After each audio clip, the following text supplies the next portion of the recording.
बिस्मिल्लाहिर्रहमानिर्रहीम। अस्सलामुअलैकुम। आज हम हाजिर हैं अपनी नेक्स्ट वीडियो के साथ। जैसा कि आप देख रहे हैं, सर्दियां अरूज पर हैं। सर्दियां हो और चाय ना हो, ऐसा तो मुमकिन ही नहीं। तो जब तक हम बना रहे हैं कश्मीरी चाय, आप लोग मेरे चैनल को लाइक, शेयर एंड सब्सक्राइब करें और अपना फीडबैक ज़रूर दें और मेरी वीडियो को फुल देखें। इस चाय में हम कोई रंग शामिल नहीं करेंगे। अच्छी चाय के लिए आपको मेहनत और वक्त दोनों दरकार होंगे।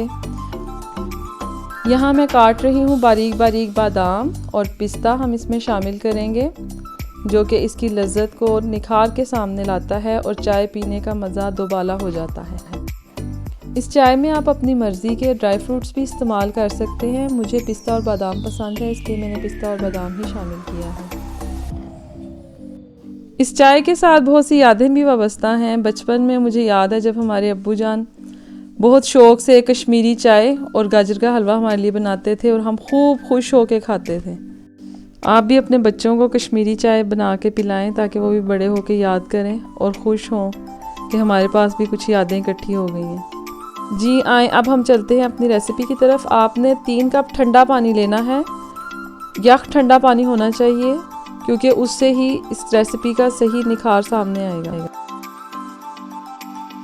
अब हम इसमें शामिल करेंगे 3 से 4 इलायचियाँ, 1 फूल बादियान का और 1 टुकड़ा दालचीनी का। पहले आपने फ्लेम ऑन नहीं करनी है, फ्लेम ऑफ रखेंगे।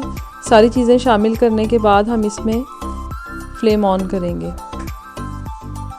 इस चाय को बनाते हुए मुसलसल इसको फेंटते रहना है ताकि इसका सही से कलर निकले। इस चाय से वाबस्ता एक याद ये भी है कि अक्सर हम शादियों पे ये चाय पिएं तो ज़ुबान जल जाती है। कश्मीरी चाय में सिर्फ़ और सिर्फ टेम्परेचर और हिलाने का मामला है। बस इसको अगर हम हिलाते जाएंगे और अपना टेम्परेचर मेंटेन रखेंगे तो बहुत ही खूबसूरत सा कलर आपके सामने आ जाएगा। जब कहवे में उबाल आ जाए तो यहाँ हम इसमें शामिल करेंगे 1/2 टीस्पून बेकिंग सोडा और 1/2 टीस्पून इसमें जाएगा नमक। ये दोनों स्टेप बहुत ज़रूरी हैं, इनको आपने बिल्कुल भी स्किप नहीं करना, क्योंकि इसके केमिकल रिएक्शन से ही हमारी चाय का रंग सामने आएगा। आप लोग प्लीज़ पूरी वीडियो देखा करें। 1 या 2 मिनट की वीडियो देखने के बाद इसको स्किप मत कर दिया करें। 3 कप पानी को हम इतना पकाएंगे कि वो 1 कप रह जाए। मुझे उम्मीद है कि इस चाय का जायका आपको शादियों वाली चाय की याद दिला देगा, क्योंकि इस चाय का जायका बहुत ही ज़बरदस्त होगा। इंशाल्लाह ताला आप लोग ज़रूर इसको ट्राई करें और मुझे ज़रूर फीडबैक दें कि आपका कैसा एक्सपीरियंस रहा, क्योंकि बाज़ औक़ात कुछ चीज़ें ऐसी होती हैं जिसका हमें एक्सपीरियंस नहीं होता, जो हमने कभी ट्राई नहीं की होती। मैं भी इस मेथड से फ़र्स्ट टाइम ये चाय बना रही हूँ। इस चाय को बनाते हुए आप अपने साथ 2-4 साथियों को बिठाएं और इस चाय के मज़े को एंजॉय करें। यहाँ मैं अपने तमाम देखने वालों का शुक्रिया अदा करना चाहती हूँ कि आप लोगों माशाल्लाह इतना अच्छा फ़ीडबैक दे रहे हैं कि जिससे मेरी हौसला अफजाई हो रही है और मेरा दिल कर रहा है कि मैं आगे भी इस कोशिश को जारी रखूँ। बहुत बहुत शुक्रिया आप सबके कमेंट्स का, आप सबके लाइक करने का। मुझे उम्मीद है इंशाल्लाह ताला आगे भी आप सबका साथ हुआ तो ये सिलसिला चलता रहेगा। ये देखें, यहाँ पे इस कहवे ने रंगत बदलना शुरू कर दी है और कहवा काफ़ी हद तक खुश्क हो चुका है। अब लेकिन अभी हम इसको मज़ीद पकाएंगे जब तक ये 3 कप से 1 कप ना रह जाए। मुझे याद है बचपन में जब हमारे अब्बू ये चाय बनाते थे तो हम सब उनके पास बैठ जाते थे और बारी बारी हम इसको फेंटते थे। कभी किसी की बारी होती थी, कभी किसी की बारी होती थी और फिर हम खूब हंसते थे, खूब इंजॉय करते थे। देखें, जो हम अपने बच्चों को दे सकते हैं वो है हमारी प्यारी सी यादें। अगर हम ये यादें उनको देंगे, कल को वो ये इसी तरह से, जिस तरह आज मैं अपने अब्बू को याद कर रही हूँ, कल को वो भी इसी तरह बैठ के याद करेंगे। ये फैमिली गैदरिंग्स हमारे लिए बहुत ज़रूरी होती है। यहाँ मैं इसमें दोबारा शामिल कर रही हूँ 2 कप पानी। अगर आपके पास ठंडा पानी ना हो तो आप बेशक बर्फ़ वाला पानी भी इसमें इस्तेमाल कर सकते हैं। ये देखें 2 कप पानी इसमें शामिल हो गया। हालांकि इसका रंग काफ़ी बेहतर निकल आया है, लेकिन अब हम इसको मज़ीद पकाएंगे। इसको बार बार हिलाने से थोड़े से छींटे आपके बर्तन की साइडों में पड़ेंगे, लेकिन आपने परेशान नहीं होना। बर्तन तो धुल जाएगा, लेकिन ये वक्त फिर नहीं आएगा। ये देखें हमारे पास फिर से 1 कप पानी रह गया है। अब हम इसमें फिर से 3 कप ठंडा पानी शामिल करेंगे और अब इसको हम मज़ीद पकाएंगे।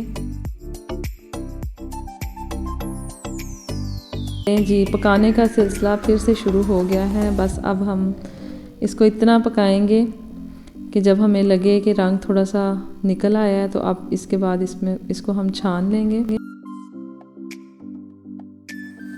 अब इसकी रंगत हमें बता रही है कि कहवा हमारा अच्छे तरीके से तैयार हो गया है।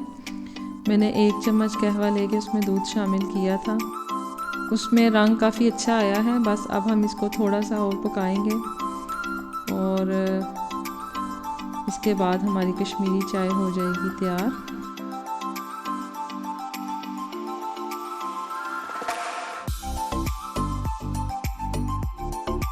लें जी, इंतज़ार की घड़ियां हुई ख़त्म और शुक्र है कि हमारा कहवा माशाल्लाह बहुत अच्छा तैयार हो गया है। अब मैं इसको छान रही हूँ। यहाँ मैंने ले लिया है 4 से 5 कप दूध। आप अपने ज़रूरत के मुताबिक दूध ले लें, जितनी आपको ज़रूरत हो। एक बात जहन में रखिएगा, ये कहवे का रंग बहुत तेज़ है, इसलिए इसको थोड़ा थोड़ा करके आपने शामिल करना है। दूध हमारा अच्छे तरीके से बॉयल हो गया है।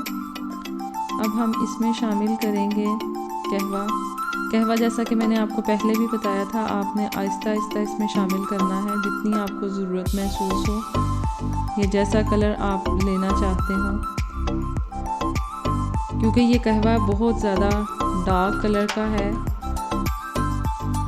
जी, तो आप सब प्लीज़ मुझे फीडबैक ज़रूर कीजिएगा। मुझे बहुत खुशी होती है जब आप सब कमेंट्स करते हैं, मेरी वीडियोस को लाइक करते हैं। अल्लाह ताला आप सबको जज़ा दे, आप सबको अल्लाह ताला ढेरों खुशियाँ दे और हर बीमारी, हर दुख तकलीफ़ से बचाए। आप सबके प्यार का, आप सबके मैसेजेस का बहुत बहुत शुक्रिया।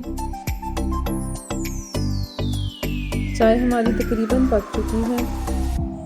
अब हम इसमें शामिल करने लगे हैं चीनी। आप अपनी पसंद के मुताबिक चीनी शामिल कर सकते हैं। अगर कोई बग़ैर चीनी के पीना चाहे तो इसको ऐसे भी पिया जा सकता है, इसका जायका बहुत मज़ेदार लगता है। चीनी शामिल करने के बाद अब हम इसमें शामिल करेंगे बादाम और पिस्ता। ये देखें इसका रंग कितना खूबसूरत आया है माशाल्लाह से।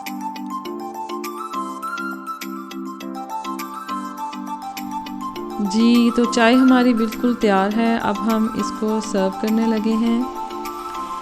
मुझे उम्मीद है आज की रेसिपी आपको बहुत पसंद आई होगी। टाइम टेकिंग है, लेकिन आपको पता है मेहनत करने से ही कुछ हासिल होता है। और इसका रंग, इसकी खुशबू माशाल्लाह बहुत ज़बरदस्त है। आज की वीडियो का फ़ीडबैक ज़रूर दें और मुझे अब दें इजाज़त। अल्लाह ताला आप लोगों को खुश रखे, आबाद रखे। हैं हम अपनी नेक्स्ट वीडियो में। अल्लाह हाफिज़।